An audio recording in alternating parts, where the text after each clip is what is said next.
लेकिन आज ऐसा लगा कि मैं सही मायने से बहुत बड़े प्रोग्राम का और आने के बाद यहाँ का खुशी का माहौल और यहाँ की जो ऊर्जा एक शक्ति होती है, क्योंकि मैं भी थोड़े भगवान के ऊपर आस्था रखता हूँ, पूजा पाठ करता हूँ, लेकिन यहाँ का जो माहौल, यहाँ की जो शक्ति है, यहाँ का वातावरण है, ये बहुत अच्छा लगा मुझे आने के बाद। हम ज्येष्ठ नागरिक अभी मैं भी आपके आजू बाजू में, मैं दिखने पे मत जाओ, लेकिन आपके बाजू में ही हूँ। 55 साल चालू है मेरा भी, थोड़े साल के बाद आपके साथ में आ जाऊंगा मैं, केक कटवाने आऊंगा मैं। यहाँ पे एक बहुत बड़ी अच्छी बात लगी मुझे कि हम जब भी बूढ़े हो जाते हैं, जब भी नए शोकेस अपने घर में सजाया जाता है, कभी उसमें बहुत ज्यादा सामान ये वो रोज खोलना, रोज बंद करना, लेकिन जिस वक्त वो पुराना हो जाता है तो फिर आदमी कोशिश करता है दूसरे शोकेस में सामान रखने की, क्योंकि उसकी आवश्यकता बहुत कम पड़ती है।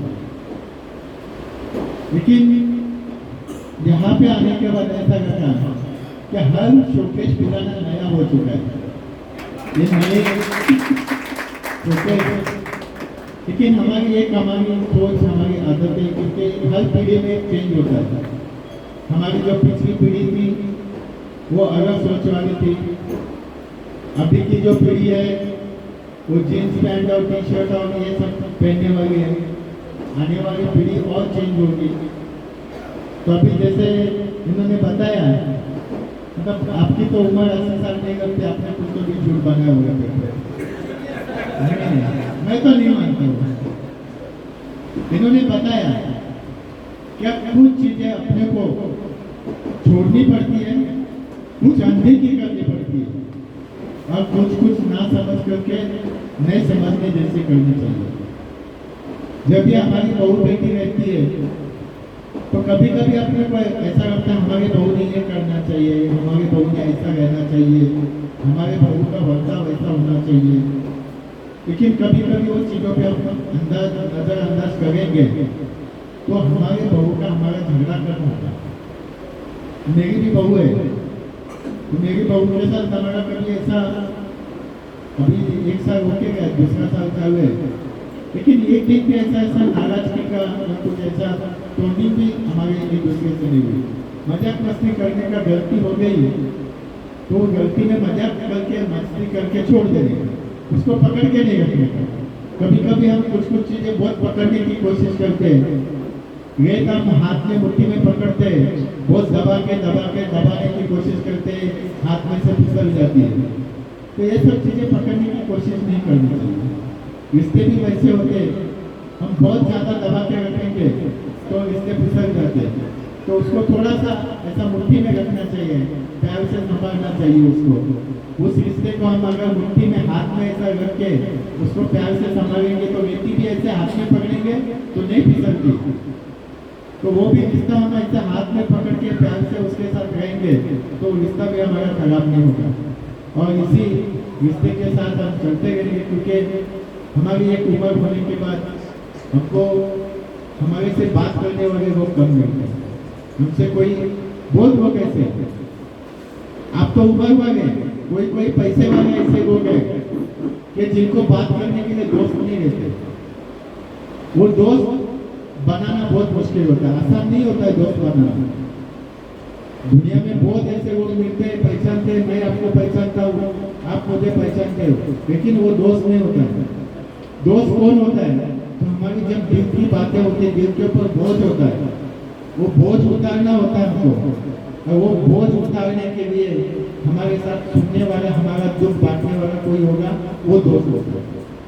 तो वो दोस्त बहुत कम मिलते हैं। लेकिन यहाँ पे आने के बाद मैंने देखा आप लोग इतने दोस्ती में इतने मग्न होके चल रहे, तो आपको दुख तो कोई छू नहीं पाएगा, कोई दुख आपको छू नहीं पाएगा।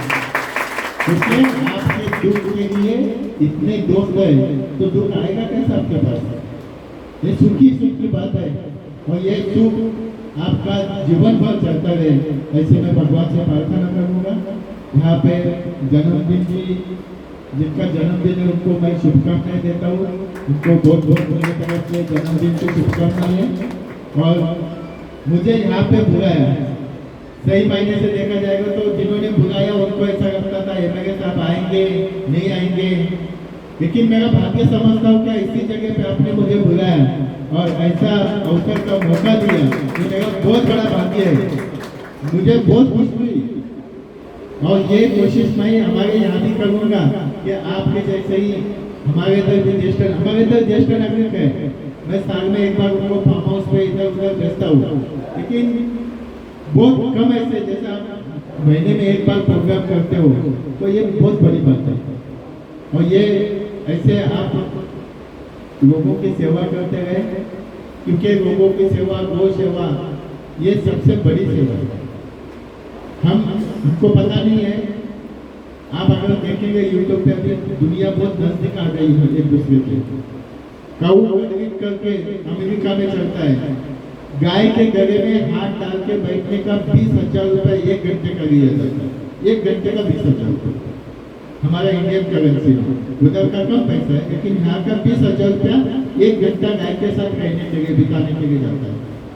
और यहाँ पे इतनी गौ माताएं है, मेरे पास भी गौ माता है, थोड़ी सी 10 गौ माता मेरे पास है। मेरे 5-6 गौ माता का मैंने जो मेरे दर बच्ची हुई उनका नाम रखा मैंने, दीपिका है, पूर्णिमा है, कार्तिकी है, ऐसे नाम। बड़ा मेरा बैग है, उसका नाम मैंने राजा रखा है, एक का नाम जीत रखा है, एक का नाम पवन रखा हुआ है। ऐसे जो मेरे तक बच्चे हुए उनके मैंने नाम रखे। मेरे को अभी बीच में हमारे पांजलपुर गौशाला से भी मैंने 5 गाय गई थी वहाँ से, लेकिन जो बच्चे मैंने पाले मैंने अपने बच्चे जैसे ही है। मेरी गौ माता भी ऐसे कि मैं अगर 8-10 दिन जाऊँगा नहीं तो जाने के बाद इतना गुस्से में रहती कि हाथ लगाने को जाऊँगा तो मारने को आती है। फिर उसको 5 मिनट समझाना पड़ता है और समझाने के बाद उसके साथ प्यार से मैं रहता हूँ। ऐसे गौ माता की सेवा आपके नसीब में सबके आती है। मैं इनका भी बहुत धन्यवाद बोलूँगा। धन्यवाद तो बहुत कम पड़ेंगे आपके सामने, लेकिन बहुत आभार व्यक्त करता हूँ। और इस प्रोग्राम में मुझे शामिल होने का अवसर मिला, उसके लिए भी आपका बहुत बहुत आभारी हूँ। जय हिंद, जय महाराष्ट्र।